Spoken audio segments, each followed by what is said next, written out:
Hello, how are you? Good, Scott. By the way, I had a question about what type of firearm I should buy. That is an excellent question.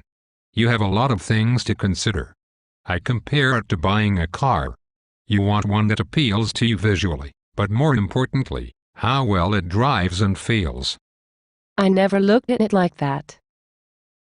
You have to factor in what the firearm is going to be used for. In your case, personal protection. You will want something you can easily conceal and a caliber you can adequately control. Sounds confusing. It can be if you do not have experience with firearms. Have you done any research on what you might be looking for in a firearm? No. But a friend of mine said I should get a 45. He said it's got a lot of stopping power. I really hate people who have the mentality of, if you ain't carrying a 45, you ain't shit. That is such garbage.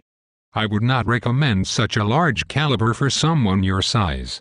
You should only carry something you can manage the recoil well enough to hit what you're aiming at. It is also a matter of shot placement.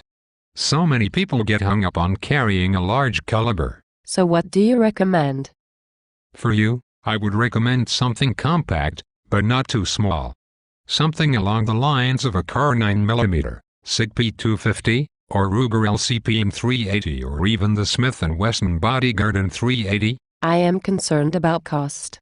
That friend of mine I told you about, who recommended the 45, he said I should look into high-point firearms. Holy cow!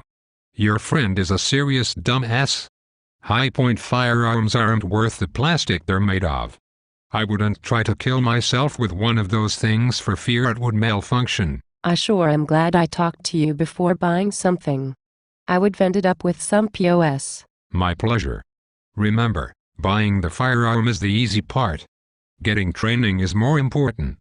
You don't want to be a liability to society. Where do I get training? I can help you with that. Or, there are plenty of good qualified local instructors.